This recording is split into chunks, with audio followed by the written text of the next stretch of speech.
I just want to be very, very clear on what I want to say here tonight on your show, Madam Weeks. The church in Barbados should have been speaking up the moment that COVID came to our shores, or so called COVID, because as far as I'm concerned, it never really existed. Um, we have been dealing with a very carefully constructed uh, devilish system in Barbados, especially where this administration is concerned. I found that um, many of the church leaders in Barbados got so afraid to speak out against what was happening, even after we started to realize the truth of what was happening during COVID. And it has led to a very, very dangerous level of spiritual apathy here in the island of Barbados. And I have been speaking out against uh, this administration and from what was revealed to me from the Lord in relation to what they had planned. And because of this silence of the church, they've continued with their systems, they've continued with their attacks on society, they've continued with their attacks on the children, and by extension, the attacks on the church. Now, during COVID, as you would know, I spoke very heavily against it, and now we've actually seen exactly what that whole situation was about. During that time, I personally came under attack from uh, ministers here in Barbados, both male and female. Our ministry, we were attacked very heavily, and we have not yet spoken publicly about it, but we will eventually, because we want to show the church community how much they have been lied to and how much they have been tricked by this administration. And we came under very heavy scrutiny, our ministry, my wife and I, in our ministry, and we went through a period of time. And of course, Mr.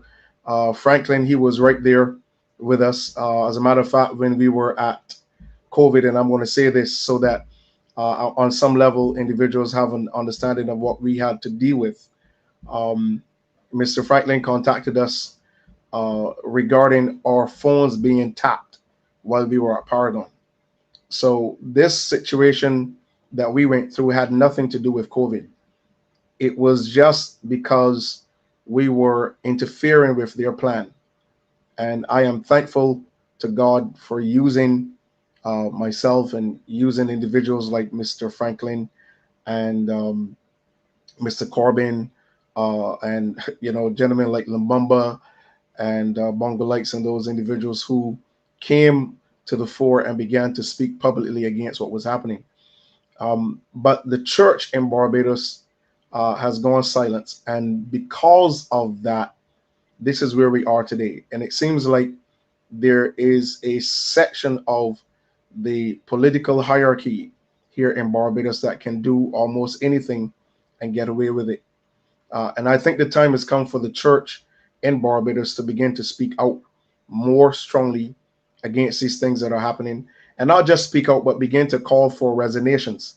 I personally believe that the Minister of Education and the Chief Education Officer, they need to resign. There's no way, after all of these things that's happened in Barbados, there's no way that they should be getting up in the morning and going to work. Barbadians, and especially the church and the church leaders, should be calling for their resignations. And I'm seeing where, with all of these things that are coming and beginning to happen, it's because the government of Barbados, they've realized that much of the church is now afraid to speak directly to them and to say this is what needs to be done here, especially after your situation and then the recent case at the Spring Memorial School. This is a place where I believe ministers should have gotten together and made a stronger attempt to bring down this systemic regime that is interfering with the proper education of our children and also the running of our country. We are in a really bad position right now, and it's the church is under attack. The educational system is under attack. The children is under uh, they're under attack. The family is under attack, and the day-to-day living um, of Barbadians is coming under very, very serious attack by this administration. And I want to make it abundantly clear that my voice will not be silenced. I will not be at any time ever afraid to speak to the issues and to speak to what is happening. But I do want to say this tonight before I say anything further. What the church must understand is that we are under a very carefully uh, designed witchcraft system. And my personal belief is, and I did that, but the moment that our flag was buried in Ghana, that should have been the wake up call for ministers in Barbados. That alone should have been the wake up call to let the churches and the church leaders in Barbados know that we're dealing with individuals that are very deep in their witchcraft. And because the church did not get together to deal with it, but then they got together to conspire with the government during COVID and came after the church very heavily. The church was the first uh, element in the nation to be closed, and then the last to be reopened by this administration. So it has been an attack on the church, and it has continued to be an attack on the church. And what we need right now, we need more men and women of God to be more strong, more vocal on these elements. And I will say it again. I will say it again. As a man of God, I personally believe that it is time for the Minister of Education and the Chief Educational Officer to resign. They have no right being in front of us any longer. They have lied. They've lied over and over. They lied about um, replacing prayers with mindfulness. They lied about their knowledge of the IDB test that was, inflicted on our children. They lied about the signs in the schools. If you remember, there in St. Philip, where the Minister of Education went and they had these different signs they said they were given to them. They lied about that because I got a call from a friend of mine who is an employee at a primary school here in the north, and he told me specifically that he was to put those signs up at the school. And after that situation happened in St. Philip, the school was called and they were told not to put the signs up. So the Minister of Education knew that those signs were already at the primary schools. And then recently, with the situation at the Springer Memorial School, I mean, that's horrible. These individuals should not be operating at any level any longer where our educational system is concerned. It's time for us to stand up. And when we say we want you to resign, then that's what we want. And I think the time has come for the church to come together. Mind you, there are individuals who are waking up, but we're waking up a little bit too slow. And this is allowing the government, and then, of course, those who are running the government, because they're basically the pawns on the international chessboard. But somebody is pushing them. And I think I remembered when the Minister of Education was in St. Philip when we had the issues with the signs. When I watched that video clip, she stated that her government has not signed on to any of these conventions. And I knew that was a lie. And this is one of the reasons why you have not really seen her, because since that time, she's been put on the back burner. And the Chief Educational Officer, she's the one that's speaking right now. So we understand this is a right thing. And the reality is that the people who are governing them have realized that they have been lying even to them about how they have been, making progress in terms of bringing into Barbados and into our educational system the elements and the conventions they have signed on to. But I want to make it clear here on your show that as a man of God, I see exactly what is happening in Barbados. I I'm very clear on what I'm seeing, and I realize our freedom of speech, the main attack on our children.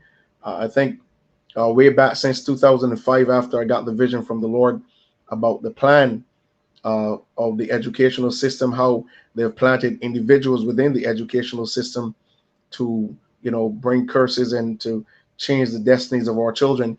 And this is where I have stood my ground over and over and over again to make sure that when I speak uh, publicly on issues in Barbados, that I am clear on what I am saying. We've realized now that the whole COVID was not their plan. They went along with this hook, line, and sinker.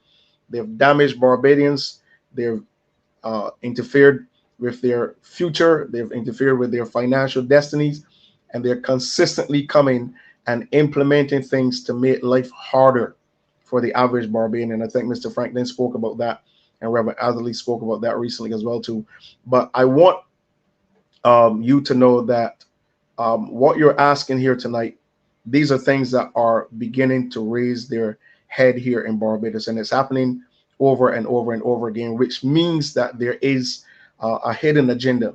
And it's time for church leaders in Barbados to make up their minds that we are not just going to be going and having a service on Sunday mornings. We have to do what is necessary to take our nation out of the hands of those who have been marked by the enemy to destroy Barbados. So I want to make it clear where my stance is, and I am in support of any move in Barbados to make sure that our people get to live well here in the island. Now, I'm going to say this: I was um, campaigning, and I met a gentleman who was the. He told me he was the driver of the first gantry crane at the port. He was the first person to drive, and he said he remembered the year when Barbados amassed over 200, I think he said over 290,000 tons of sugar. And he said if anyone asked during that time if Barbados was on its way to being a great nation, he said the answer would have been yes by everybody.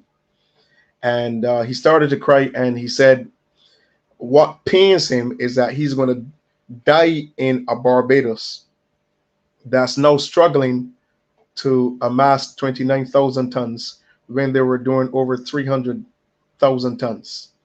But he's going to die in a Barbados that was on its way to being great, but somewhere along the line, we've lost it.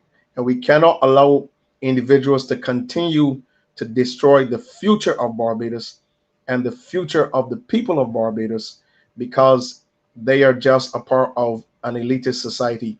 We have the potential as men and women of God. We have the power as the people to put a stop to what's happening.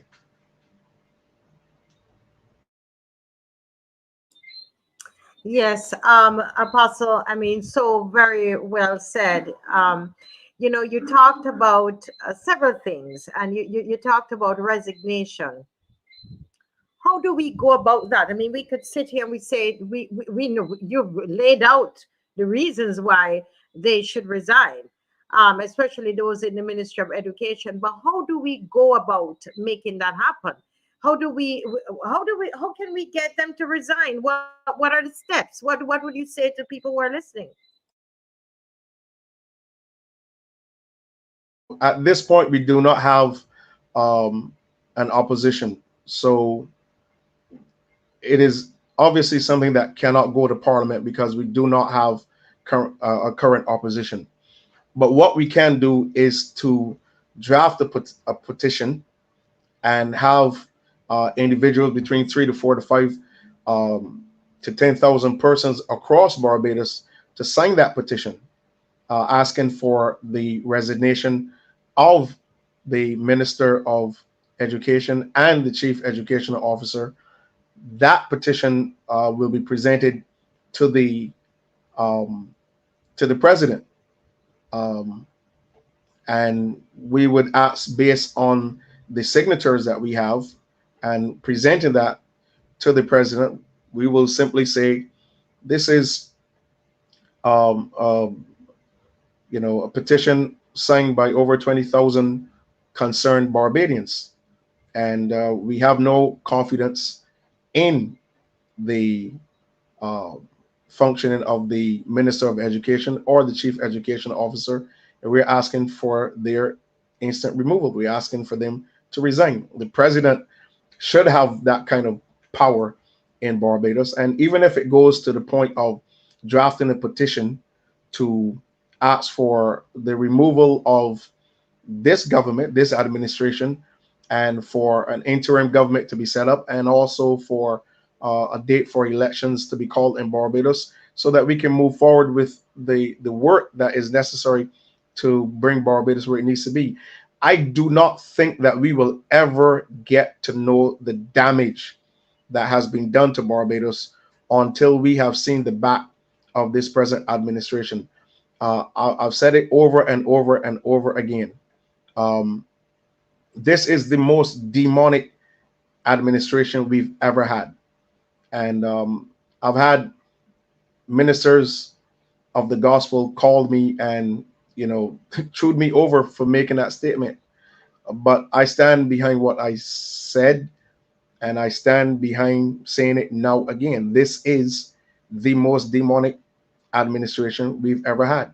They're signing things behind the backs of the people of Barbados. And I think Mr. Franklin, at one point, due to sitting down and reading a document, realized that they had changed just a few words in the document to try to slide in what they wanted to do. But what we have to do now as the people of Barbados, we have to begin to see that our future is in trouble. Our destiny as a nation is being eroded, it's being taken away from us. And uh, I'm going to say this. I mean, you can lose you can lose a leg and get a prosthetic for that. You can lose an eye and you can get a prosthetic for that. You can lose your hair and get a wig. But when you have lost your future, there's no prosthetic for that. And we have to get a serious message to our people. Our future is in trouble. And what I've realized is that they are moving us back to slavery, back to a kind of hidden, masterfully designed elitist colonialism. And I really believe that the time has come for ministers of the gospel to understand that it is not just our job to preach the word of God, but like Jesus, it is also our job when we see injustice, when we see things being done, that we become very outspoken. When we see Goliath, we need to be vocal. We don't need to be running, we need to be vocal. And I think the time has come for us to stand up very strongly and make sure that we do what is necessary to safeguard the future of our children and the future of the people of Barbados from, destroying our freedom of speech, to, destroying our spiritual roots, and trying to bring all kind of other things in that are not in alignment with what God wants for Barbados. The time has come for us to be very, very strong and vocal, and we must not stop until we get a result that says, hey, now we can move forward with what Barbados needs to become. And with this government in place right now, we're not going to get there. And the time has come for us to be very strong, do what's necessary to make sure that Barbados becomes the great nation is destined to become. Yes. Apostle, I see Pastor John Carter is there, ready to come in. But you talked about resignation, and you talked about a petition. And we try to be as practical as we can be on these programs. So the question is it something that you believe that you would spearhead? because I've seen a lot of petitions being done, and you don't get more than something like the pensions that would, I think, would have been, we should have gotten, tens of thousands of signatures. I think it's only about 5,000, almost 5,000 signatures that we got. Do you think that this is something that you would lead, and because the church has more than 10,000 people, I think it's 100,000 people the church has. So is it something that you would lead and you would take that on? Definitely. It's something that's been on my mind, and it is also something I know that we have to be very tactful about. But let's look at it like this: um, we have so many individuals across Barbados who are not happy with the operation of this government. That's Barbadians. We have many church leaders that are now waking up, many Christians that are now waking up. We also have uh, the Democratic Labour Party. They're not happy with them either. So across the nation already, we have a already in place system that would allow us to reach over 10,000 signatures. But I will also say this: there are also a lot of Barbados Labour Party supporters that are not happy with this administration and are not willing to serve on this administration, and they know it. And this is why we have to be tactful. This is why the timing must be perfect, and we must do what's necessary to say to our people, "Hey, listen, this is our opportunity for the very first time to stand up as a people and to take our nation out of the hands of those who are seeking to destroy it." So definitely, spearheading something like this would be something that I would do without second guessing it. And I think that time is here. And I'm happy for the opportunity to at least share on your show here on tonight, Madam Weeks, and I appreciate you having me. Let me ask. Let me ask Caswell. Caswell, do you have any questions for Apostle Scantlebury before Mr. Carter comes, before Reverend Carter comes? No, not really. I'm just happy to see him and to see that he's alive. You know, No, at least at one stage I thought we were going to lose him. You know, but the Lord was on his side. So when the Lord, not my old grandma, so when the Lord is for you, nobody can be against you. She just tell me this all the time, and I know, and I believe it, because I remember when they tried to infect him. You know, you suspect that they had COVID, and then put them in place with other people you suspect, and next thing you know, that person would have made them sick. So it was pure evil that they practiced against this gentleman here, he and his wife, but they prevailed. It was tough, but they prevailed. And I hear you say that you don't want to talk about it yet, but I think you need to do so, because you would allow people to see how evil these people can become, or how evil they are. And because people see it going out and say, oh, we care, people care, but then what they put in practice, Marcy only tell you he went through a lot, you know. But he and his wife, but they were strong and they prevailed. I admire them. You know, they held their ground, and when they try to infect them with sick people, but you know, you got people who you suspect have COVID, and you're gonna put them in a room with other people who do suspect got COVID. You try to get somebody gonna infect somebody else. They did that with prison officers. To put two in the office, and that here's your one didn't have, and then one had, and then when they tested them, test came back, all took out again, because that's what they were trying to do. They were trying to take him out. I have no doubt about it. Yeah. Well, we're happy that you are here, sir. And when you are ready for that petition and ready to launch it, or if you believe we can be of any help to you with that petition, of course we are going to jump on, and we hope that you would join us at some of we've had a roadside parliament, because the thing is, sometimes we are doing things in silos. So, there's one set of people over here doing this and another set of people over here doing that.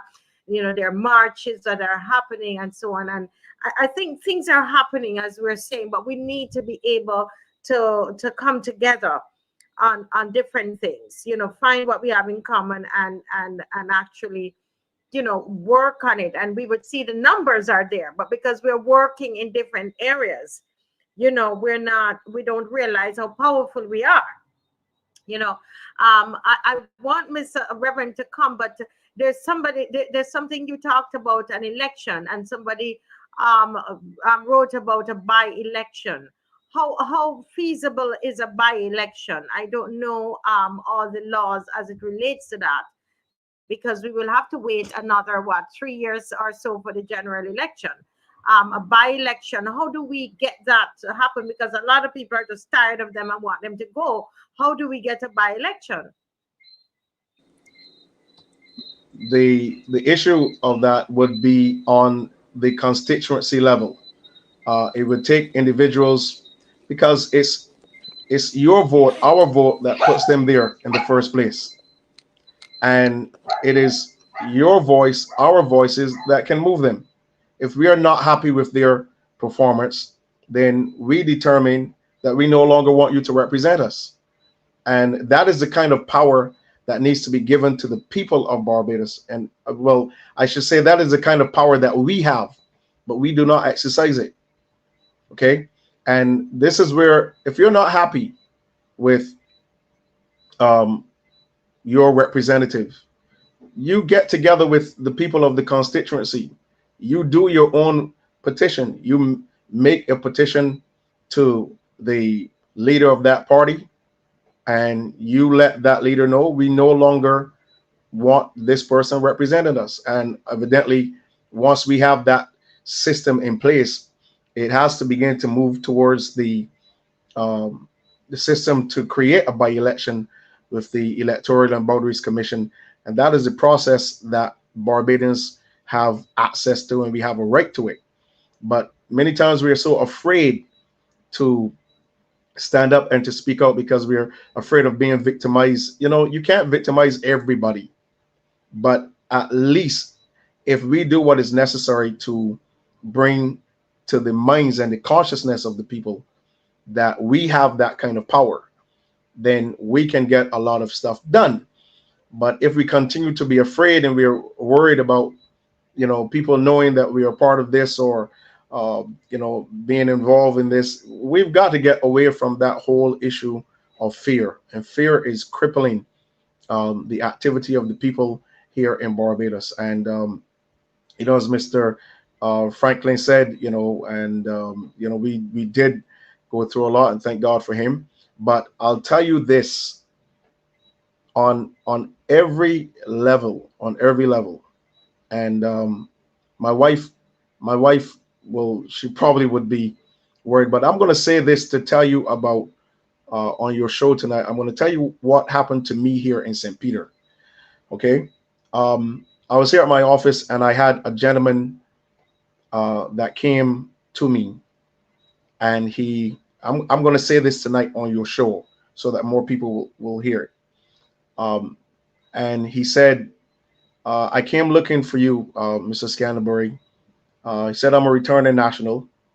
I live in Florida, and I came looking especially for you. My family, we're from St. Peter, and so basically came home. He said, I want to talk to you about the last election that we had. He said he is a friend of a hacker in Florida, and his hacker friend has a friend who is a hacker in China. And this gentleman told the individual who came to me, he said, my friend who's the hacker in Florida told him that his Chinese friend told him that the people in Barbados are idiots. And he told him, do you remember when the electoral list was leaked in Barbados prior to the last election, and he said that was only done because we already had the list. That's what a gentleman told me. He said that was only done because we already had the list. So the list being leaked would be kind of a reason why other individuals around the world, hackers and so on, would end up with the electoral list. That's as much as I'm going to say about that. But he said that the Chinese hacker told him while they were having the conversation that the people in Barbados are idiots. And until we wake up and realize that we are not dealing with people who care about us, we're dealing with people that all they want is to get what they want out of Barbados and out of Barbadians. And once they get what they want, they're finished with Barbados and they're finished with Barbadians. And I honestly believe that the time has come for our people, our church leadership to wake up and realize that the time is now to fight against these systems and to do what's necessary to bring change. Listen, freedom will never be voluntarily granted by the oppressor. It must be demanded by the oppressed. And until we begin to demand our freedom, we will continue to be under this kind of oppression.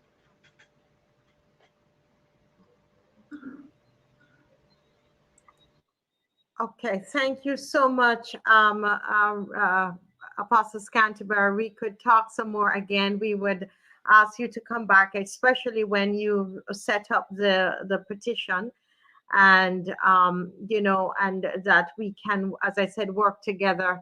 And we hope to be able to, continue to work on several initiatives together. All right. So thank you so much for being here with us tonight. And it's been wonderful. Sorry, your mic can be on. We do a regular back and forth, but there's some interference trying to happen. But we made sure that that we could hear you tonight. Okay. And bless you and your church, and keep doing what you do. Okay. God bless you.